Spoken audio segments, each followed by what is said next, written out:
Welcome back. I'm Regina Montgomery. Recently, Chamber executives got together with some of the not-for-profit organizations to talk about how they could work together and how they could collaborate and join forces. And so that's what we've been talking about. We've been talking about some of the various agencies here in our community. And now I'm joined by Nancy Stallmack, who's the executive director at Big Brothers Big Sisters of Dufferin. Thank you for joining us today, Nancy. My pleasure. This year actually marks a huge milestone for you guys. Can you tell us a little bit about that? This is our 40th anniversary in Dufferin County, so we're delighted that we've been able to reach this milestone. And not only that, 2013 marks the 100th anniversary of Big Brothers Big Sisters in Canada, so there will be a lot of celebrations around that as well. Well, 40 years, I mean, some businesses, they don't last more than 5, and 40 years of providing that service in the community, because what you do is really interesting. It helps a lot of kids. You're a kids organization, so talk a little bit about what you guys do, just in case people aren't familiar with your services. We match children who need a mentor with a caring adult volunteer. We have several programs that do this. We have the Big Brother Big Sister Core program, where a volunteer meets with a child every week for 2 to 4 hours. We also offer some school-based programs. We have the in-school mentoring program, where a volunteer goes and meets with a child right at their school for an hour once a week. And they're children who just need a little extra support. They need a friend at school.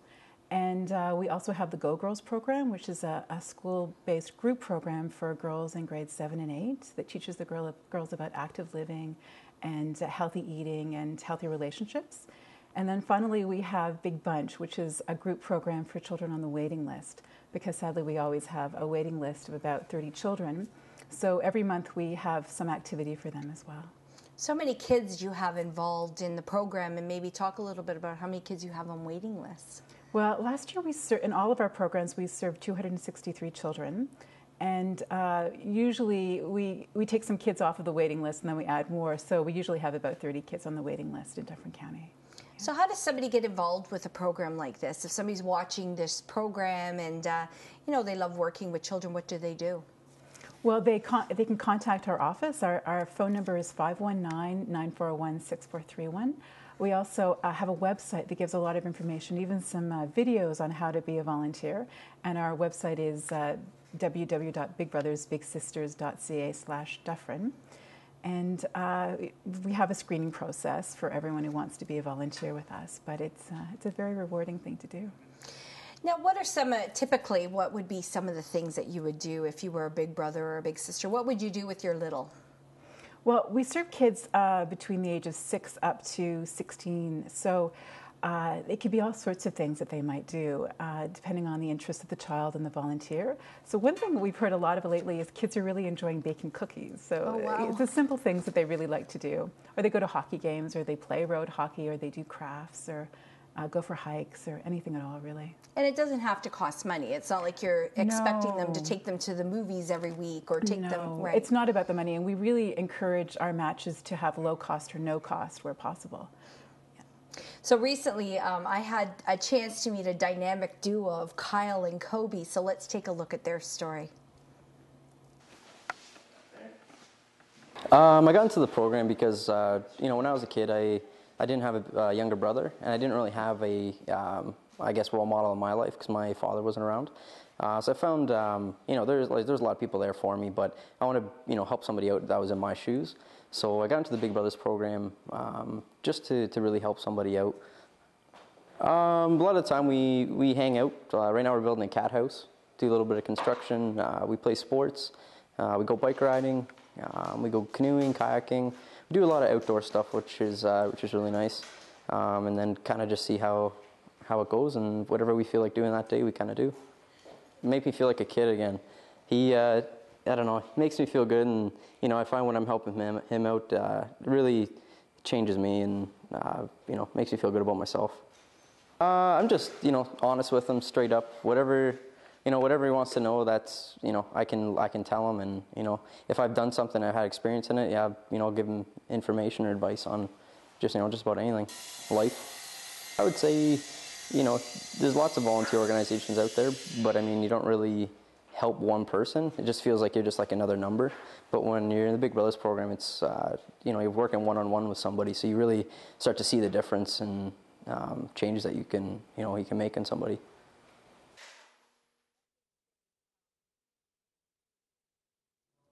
What was really interesting, they're nice people. Kobe's sweet, and Kyle, I just loved his passion for what he was doing, and the cat house thing was really cute. Very cute, yeah. What was interesting is in speaking with them, how they're so perfectly matched. Like the things that they like to do are perfect. They play off each other, and Kyle was telling me, he didn't have a brother, so I think he grew up with sisters. I think that was the story, and so it's nice he has this little brother. Even though Kyle isn't very old, it was cute because he says he keeps me young, and they go on these bike rides and they play soccer. So it's so nice to hear those stories, and it's so nice to see how perfectly matched they are. Like, does that just happen, or do you do that on purpose? Well, we have an interview process for both sides, for both the child and the volunteer, and we do try to match them based on interests. But what's funny is that often they come to us, the timing and the location, their geographical location, makes them match up, and they're perfect matches. It's really amazing. Now, some of the matches, ages, like you serve kids to 16, but your bigs or your big brothers, big sisters, sort of what age are they? How old do they have to be to start on that end of it? And what age do they go up to? They can start officially at 18. I see. So we have a few that are young at 18 and 19, but it also goes, it's a wonderful thing for people whose kids may have just left the nest and they want to reconnect with a child again. We have volunteers that are older. And for our school-based program, we have volunteers. We currently have a volunteer who's in his 80s who meets with the child, and they have a great relationship. So it's wide open. So this mentoring program, they go into the school. So what exactly do they do in there? Because they don't necessarily have a little, do they have specifically a little person? Yes, they have one particular child that they visit every week when they go. So it's like the Big Brother, Big Sister program, but on a slightly smaller scale. It's less of a commitment for the volunteer, and they stay right at the school. And they do, sometimes they play in the gym, they do crafts together, but it's building a relationship once again, and that's really what's impactful. Now, what are some of the challenges? We've been talking about challenges, and they're probably usually financial, but are some of the challenges even finding people to be part of what you're doing?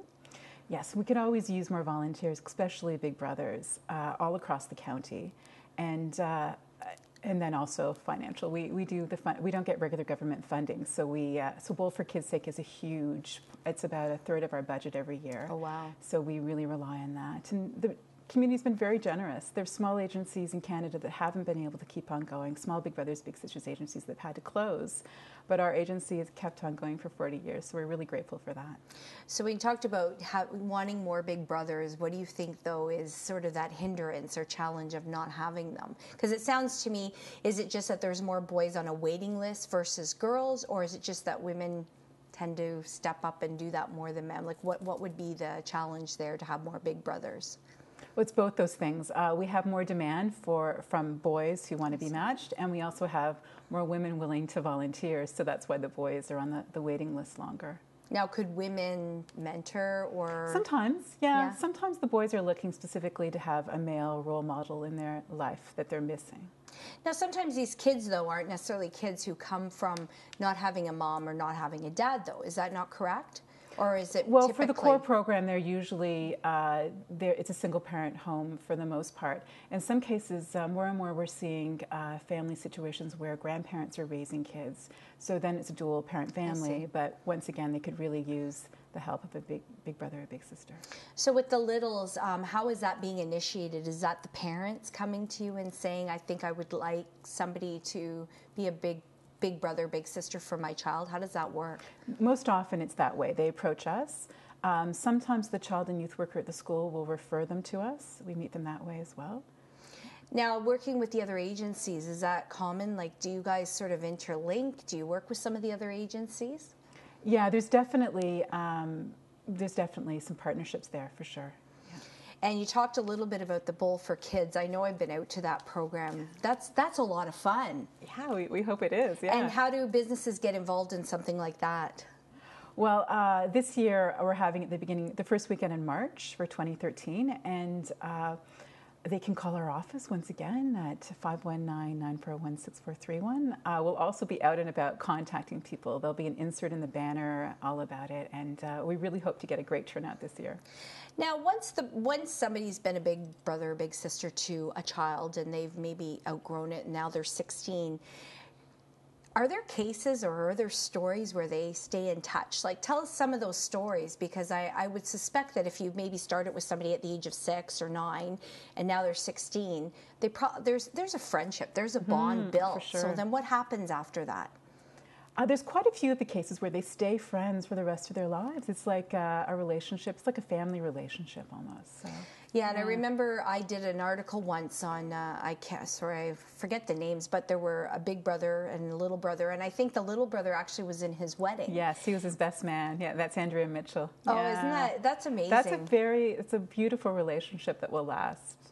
Yeah, and I mean, and to dedicate that time, what was the commitment again? Like, how many hours a week, a month do they spend with them? The guidelines are once a week for 2 to 4 hours a week. There's some variation in that amongst our different matches, but that's the basic guideline. So it's not a lot. No, for sure. Yeah. And it's when creating a friendship, you need that kind of regular contact.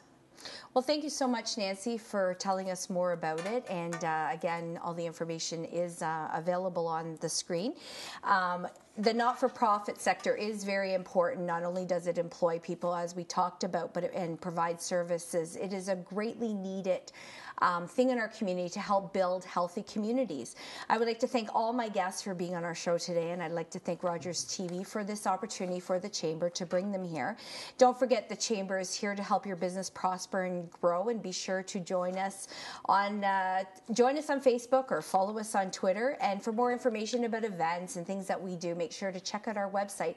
Until next time, I'm Regina Montgomery, connecting you to the business community.